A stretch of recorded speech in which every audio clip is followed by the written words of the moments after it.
Hi all, welcome back. ഇന്നത്തെ വീഡിയോയിലേക്ക് എല്ലാവർക്കും സ്വാഗതം. ഇന്ന് ഞാൻ നല്ലൊരു അടിപൊളി മാമ്പഴ പുളിശ്ശേരി ആയിട്ടാണ് കേട്ടോ വന്നിട്ടുള്ളത്. അപ്പോൾ ഇതാണ് ഇന്നത്തെ നമ്മുടെ റെസിപ്പി ട്ടാ. അപ്പോൾ ഇപ്പോൾ മാങ്ങ സീസൺ ആയതുകൊണ്ട് തന്നെ എല്ലാവർക്കും മാങ്ങയൊക്കെ കിട്ടുന്നുണ്ടാവില്ലേ. അപ്പോൾ ഞങ്ങൾക്കും കുറച്ച് മാങ്ങ കിട്ടിയിട്ടുണ്ടായിരുന്നു കേട്ടോ. അപ്പോൾ അതുകൊണ്ട് നല്ലൊരു മാമ്പഴ പുളിശ്ശേരി ഉണ്ടാക്കിയതാണ്. അപ്പോൾ നിങ്ങൾക്കും കൂടി കാണിക്കാമെന്ന് കരുതി. ചോറിൻ്റെ കൂടെ ഇത് കൂട്ടി കഴിക്കാൻ അടിപൊളിയാണ് കേട്ടോ. കൂടെ നമുക്ക് ഇവിടെ മീൻ കറിയും മീൻ പൊരിച്ചതും ഉണ്ടായിരുന്നു കേട്ടോ. എങ്കിൽ പിന്നെ പറയണ്ടല്ലോ, അടിപൊളി ടേസ്റ്റ് ആയിരുന്നു. അപ്പോൾ മാങ്ങയൊക്കെ നല്ല സോഫ്റ്റായി വെന്ത് കിട്ടിയിട്ടുണ്ടായിരുന്നു കേട്ടോ. നല്ല കിട്ടിയ ടേസ്റ്റ് ആയിരുന്നു. അപ്പോൾ നമുക്കിതെങ്ങനെ ഉണ്ടാക്കാമെന്ന് നോക്കിയാലോ, വീഡിയോയിലോട്ട് പോവാം. അതിന് മുമ്പായി നിങ്ങൾ എൻ്റെ ചാനൽ ആദ്യമായിട്ടാണ് കാണുന്നതെന്നുണ്ടെങ്കിൽ ഒന്ന് സബ്സ്ക്രൈബ് ചെയ്യണേ.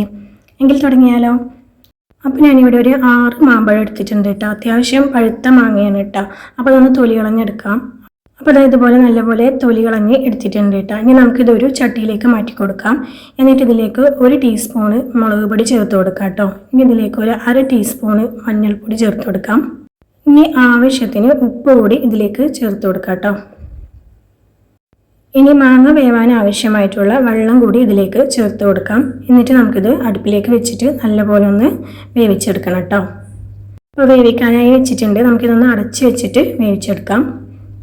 ഒരു 15 മിനിറ്റിന് ശേഷം നമുക്കിതൊന്ന് തുറന്ന് നോക്കാം. അപ്പോൾ നല്ലപോലെ ഒന്ന് തളയൊക്കെ വന്നിട്ടുണ്ട്. അപ്പോൾ നമുക്ക് മാങ്ങ ഒന്ന് തിരിച്ചിട്ട് കൊടുക്കാം കേട്ടോ. ഒരു സൈഡ് ഒന്ന് ആയിട്ടുണ്ടാവും. അപ്പോൾ മറു സൈഡ് കൂടി ആവാൻ വേണ്ടിയിട്ട് ഒന്ന് തിരിച്ചിട്ട് കൊടുക്കാം. ഇനി നമുക്കിതിലേക്ക് ഒരു അരപ്പ് ആവശ്യമുണ്ട്. അതിനായി ഞാനിവിടെ 1 മൂടി തേങ്ങ ചിരവിയത് എടുത്തിട്ടുണ്ട്. ഇനി ഇതിലേക്ക് 1 ടീസ്പൂണ് ചെറിയ ജീരകം ചേർത്ത് കൊടുക്കാം. പിന്നെ ഒരു 1/4 ടീസ്പൂണ് കുരുമുളക് ചേർത്ത് കൊടുക്കാം. പിന്നെ ഒരു 2 പച്ചമുളക്, എരിവിന് ആവശ്യമായിട്ടുള്ള പച്ചമുളക് ചേർത്ത് കൊടുക്കാം കേട്ടോ. അപ്പോൾ ആ ഒരു ടൈം കൊണ്ട് നമ്മുടെ മാങ്ങ ഇവിടെ നല്ല പോലെ തന്നെ ഒന്ന് തിളച്ച് വെന്ത് വന്നിട്ടുണ്ട് കേട്ടോ. ഇനി നമുക്കിതിലേക്ക് ഒരു പകുതി ശർക്കര ചേർത്ത് കൊടുക്കാം കേട്ടോ. ഈ ശർക്കര ചേർത്ത് കൊടുക്കുമ്പോൾ നല്ലൊരു ടേസ്റ്റാണ് കേട്ടോ ഈ ഒരു മാമ്പഴ പുളിശ്ശേരിക്ക്. അപ്പോൾ അതും കൂടി ചേർത്ത് കൊടുക്കാം. ഇനി നമ്മൾ നേരത്തെ എടുത്ത് വെച്ചിട്ടുണ്ടായിരുന്ന തേങ്ങ ഒരു ജാറിലേക്ക് ഇട്ട് കൊടുക്കാം. എന്നിട്ട് അതിലേക്ക് ഒരു 1/2 പാക്കറ്റ് തൈര് ചേർത്ത് കൊടുക്കാം കേട്ടോ. തൈര് ചേർത്ത് കൊടുത്തിട്ട് നല്ല ഫൈനായിട്ട് നല്ലപോലെ ഒന്ന് അരച്ചെടുക്കാം. അത് ഇതുപോലെ അരച്ചെടുത്തിട്ടുണ്ട്. ഇനി നമുക്ക് ഈ ഒരു മിശ്രിതം നമ്മുടെ മാങ്ങയിലേക്ക് ചേർത്ത് കൊടുക്കാം കേട്ടോ. അപ്പോൾ നമ്മുടെ ശർക്കരയൊക്കെ മാങ്ങയിൽ നല്ലപോലെ അലിഞ്ഞ് വന്നിട്ടുണ്ട്. തേങ്ങ ചേർത്ത് കൊടുത്തിട്ട് നല്ലപോലെ ഒന്ന് ഇളക്കി കൊടുക്കാം. ഇനി ജസ്റ്റ് ഒന്ന് അടച്ച് വെച്ചിട്ട് ഒന്ന് തിളപ്പിച്ചെടുക്കണം കേട്ടോ.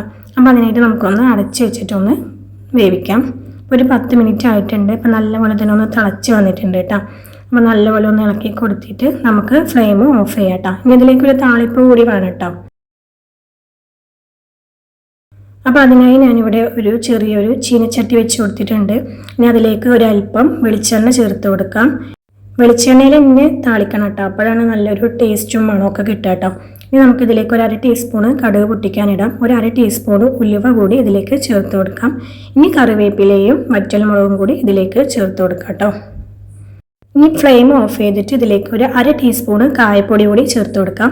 ഇനി ഈ ഒരു താളിപ്പ് നമുക്ക് മാമ്പഴ പുളിശ്ശേരിയിലേക്ക് ചേർത്ത് കൊടുക്കാം കേട്ടോ. അപ്പോൾ നമ്മുടെ മാമ്പഴ പുളിശ്ശേരി ഇവിടെ റെഡി ആയിട്ടുണ്ട്. അടിപൊളി ഐറ്റമാണ്. എല്ലാവരും ട്രൈ ആക്കി നോക്കണം കേട്ടോ. എല്ലാവർക്കും തീർച്ചയായും ഇഷ്ടപ്പെടും. ഇപ്പോൾ മാങ്ങ സീസൺ ആയതുകൊണ്ട് തന്നെ മാങ്ങയൊക്കെ എല്ലാവർക്കും കിട്ടുന്നുണ്ടാവില്ലേ. അപ്പോൾ എല്ലാവരും ഇതുപോലെയൊക്കെ ഉണ്ടാക്കി നോക്കുമെന്ന് വിശ്വസിക്കുന്നു. ഉണ്ടാക്കിയിട്ട് എല്ലാവരും ഫീഡ്ബാക്കൊക്കെ ഒന്ന് അറിയിക്കാം കേട്ടോ. അപ്പോൾ ഇനി അടുത്തൊരു വീഡിയോ ആയിട്ട് വീണ്ടും വരാം. അതുവരയ്ക്കും ബൈ ബൈ. Thank you.